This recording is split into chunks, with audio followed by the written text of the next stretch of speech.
aayadahan aynu dhageysanaynay waxaa ku jira qowlullaahi tacaala wa an tasuumuu khayrun lakum in kuntum taclamuun inaad soontaan baa idin wanaagsan haddaa garanaysaan baa ilaahay wuli aayaddu markaa waxay caddaynaysaa oo aayadihii soomkaynu soo dhagaysanay suuratulbaqara aayadihii ka warramayay soomka iyo axkaamtiisa taa macnaheedu markaa waxa weeyaan soomku ilaahay uu nagu waajibiyey inuu danteenna yahayba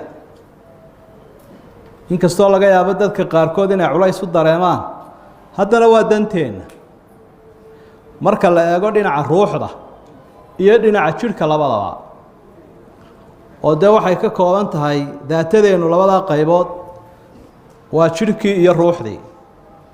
in badan waynu ka warranaa faa'iidooyinka uu soomku u leeyahay ruuxda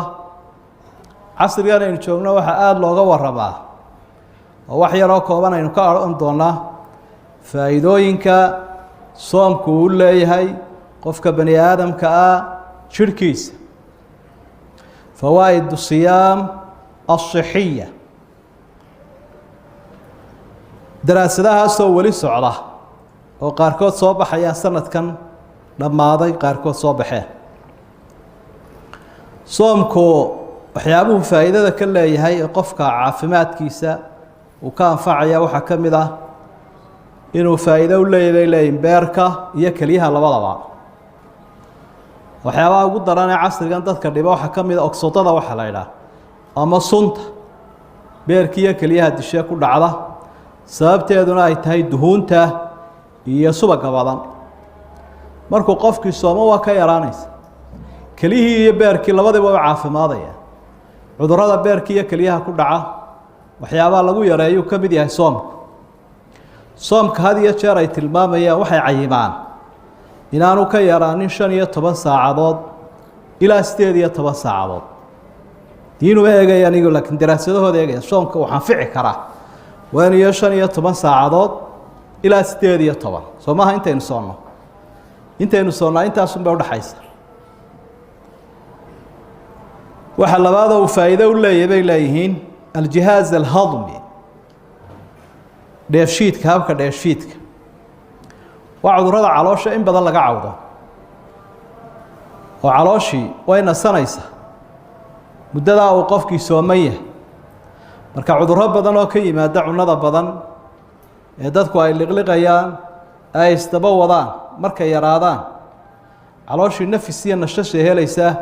jihaaskii hadmiga ahaa ee dheefshiidka fiicnaanaya bay leeyihin waa laga yaabaa inuu inagu aynaan aadba taa u dareemin laakiin dadka had iyo jeer cunnada u nool waxaa laga yaabaa maalintii inuu 8 jeer qofku wax cuno 3dan caadiga ah ee la yaqaano 4 kaloo la socda 5 kaloo la socda wixii ka soo horbaxaba uu liqow ilaa ka nabigu lahaa gaar 7 midhicir buu wax ku cunaaya bararkii iyo buurnaanta dad badan waxa ugu wacan cunadii oo kalaba joogsanayn marka irtiyaax للجهاز الهضمي habkii dheefshiidka ayuu dawooyaa saa daraadeed baynu aragnaa dad badan oo caloosha ka cabanaya ayaamaha Soomaa way nafisaan oo way la daada waa arrin aan la dafiri karayn sidoo kale wuxuu dawo ka yahay baalkan la yiraahdo macaanka oo isagana dadku in badan oo kamid ah waa cudurrada dherega ka dhasha ay aad uga cabanayaan oo insulintii soo baxaysay uu soomku yareynaya bankariyaaskii bahalkii la odhanaya ama ganiciina irtiyaax buu dareemaya uu nasanaya sidaa daraadeed baa sonkortii jirku ay hoos u dhacaysa inkhifaad lisukari dam ayaa markaa imanaysa oo qofka sokortiisii waxay noqonaysaa mid caadi ah wakadalik daqdu dam dhiikarkii isagana soomku dawo ka yeesda la xaqiijiyay waayo waxaynu ogsoonahay qofku marka uu sooman yahay jirkiisu wuxuu dib u cunayaa subagii sidaa daraadeed subagii awdayay xididada baa yaraanaya dhiiggii qulqulkiisii caadi buu noqonayaa markaa cudurkii wadnaha ku dhacayay iyo dhiigkarkii labadiiba way yaraanayaan waxaa kaluu nebigu inoo sheegay calayhi salaatu wasalaam ina ashayطaana yajri min ibni aadama majra dam shaydaanku wuxuu qulqulayaa qofka bani aadamka ah halka dhiigu qulqulo waaba laga yaabaa waxyaabaha qofka ku sababaya faalijka iyo cudurrada noocan bahalkii oo meesha uu marayo dhiigu dhex fadhiistay inuu noqon karo waxyaabaha dhibka inagu haya shaydaanka laftiisu uu ka mid yahay waxa uu faa'iido u leeyahay ayay leeyihiin daraasadahay sameeyeen soomku jihaaska manaaciga ama difaaca qofka hadduu qur-aanku difaaca wax ka taraya soomkuna waxbuu ka taraya waayo tandiim baa ku imanaya taqdiyadii qofka habkii uu cunadiisii wuu isbedelayaa wuxuu noqonayaa mid fudud oo yar oo kala fogfog ilaa hore saa aynu u sheegno waa la isku xidhiidhin jiray laakiin markuu qofku afurkiina wax cuno suxuurtiina wax cuno ee cunadiisii ay yaraato habkiisii difaacuna kor buu u kacayaa wax la tijaabiye weeyeen bay leeyihin taas soomku wuxuu wax ka tarayaa waxaa loo yaqaano likhasaarati alwasn in qofka miisaankiisa uu yaraado waa arrin aan la dafiri karaynin dadka had iyo jeer buurbuurana doonaya inay iska ridaan shaxmiga iyo xaydha iyo baruurta ama liyaaqat albadan doonaya jidhkooda inay dhuubaan waxyaabaha lagu daaweeyaabay ka mid tahay in la yidhaha sooma intaasoo saacadood markaad wax cunaysana tufaaxa iyo salarka iyo roodhida iyo waxyaabaha calool buuxiska una faad keenayn liqliq bay odhanayaan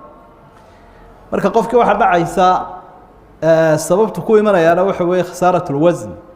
dib waxa uu cunayaa jidhkii wixii takhsiinka uu ku sameeyo markii hore kaydiyey marka waxaa laga yaabaa 10 cisho inuu cuno baruurtii keliyaha 10ka ku xigana uu cuno tii ka saarayd halkan caloosha oo stoorka la cuno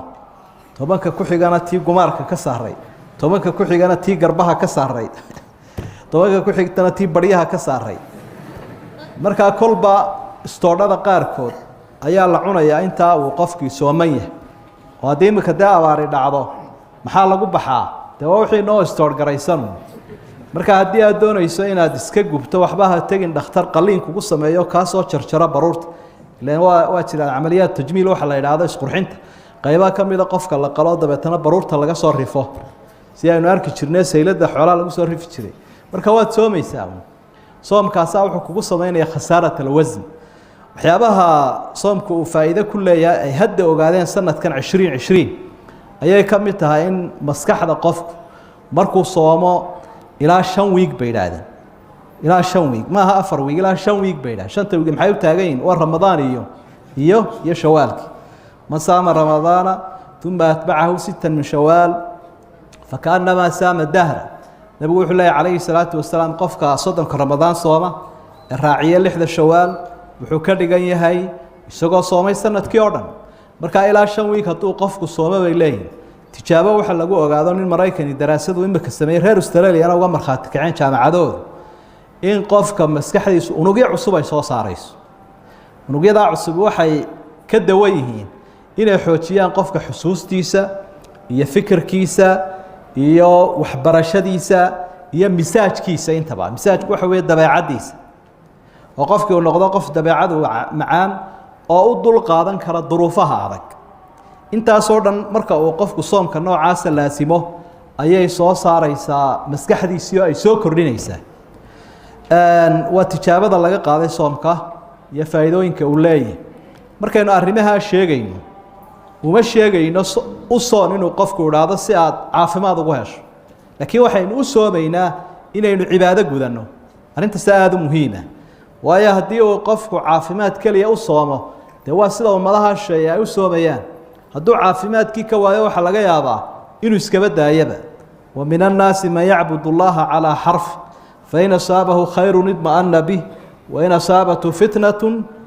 inqalaba calaa wajhi khasira dunya waalaakhira dadka waxaa ka mid ah qaar u islaamaya ama ilaahay u caabudaya si ay maslaxad u helaan hadday maslaxaddaa waayaana diinta way ka cararayaan marka innagu waxaynu ku qanacsannahay unu an tasuumuu khayrun lakum in kuntum taclamuun inuu soomku danteenna yahay waxaynu doonayno ama aan helnay ama aan weyno waxa se xusid mudan in la ogaado dawo waliba dadka inaanay caafimaad u wada ahayn ama wakhtiyada qaarkood aanay anfacayn sidaa daraaddeed baa soomkii laga yaabaa dadka qaarkood inuu dhibo qofkii haddii ay gabadhi uur leedahay ama umul tahay ama qofkii cudur culus qaba ama waayeel yahay una xamili karaynin sharcigu waa ka fududeeyay xaaladahaas oo dhan marka arrimahan oo dhan waa qaar xaqiiqo ah oo jiro la daraasadeeyay horena aynu ugu qanacsanayn wax kastoo ilaahay uu nagu waajibay inaan danteena iyo maslaxadeena adduun iyo aakhiraba ay ku jirto laakiin haddana qofku waa inuu dhakhtarkii la tashadaa isaga laftiisu tijaabiyaa hadduu caafimaad ahaan u kari waayo cibaadadan ruqsadii buu u guurayaa iyo sharcigu wixii uu fursadda u siiyey marka waxaa halkaa inooga muuqanaya inaynu ku qanacno wax wal oo diinteennu ay jidaysayba in xigmad iyo siri ku jirto oo danteennu ay ku jirto oo ilaahay diinteenna uu keenay maslaxadda bani aadamka taasaynu ka duulaynaa ilaahayna waynu ugu cibaadaysanaynaa subxaanahu wa tacaala waa ugu cibaadaysanaynaa danteennana waynu helaynaa adduun iyo aakhiraba jidh ahaan iyo ruux ahaan marka qaybtaasaynu kusoo gaabsanay caawa qaybaha dambe ruuxdana wakhtiyo kale ayaynu u gudbi doonnaa insha allahu dembigeenna iyo kii waalidkeenba allaha dhaafo cudurradana allah inaga daweeyo caafimaadkana allah ina siiyo madarkana allah inoo subo mushkiladaha iyo musiibadana allah inaga dulqaado dadkana ha loogu dadaalo ducada aynu ku dadaalo oo ducada dadku ay isu ducaynayaan markay kala maqayn dalka loo ducaynayo dadka loo ducaynayo walaalka loo ducaynayo nafteennana yaynaan yaraysan ilaahay waxa uu leeyahay waidaa sa'alaka cibaadii cannii fainii qariib ujiibu dacwata daaci idaa dacaan falyastajiibuu lii walyu'minuu bi lacallahum yarshuduun inuu ducadeenna aqbalayaabaa ilaahay uu sheegay waxaana lagu tilmaamaa ducadu inay tahay silaaxulmu'min waa hub uu leeyahay qofka muuminka ah oo balaayooyinkaa laga cabanayo aynu kaga hortegayno oo ilaahay uu naga hakinayo allah inoo aqbalo asalaamu calaykum waraxmat ullaahi wabarakaatu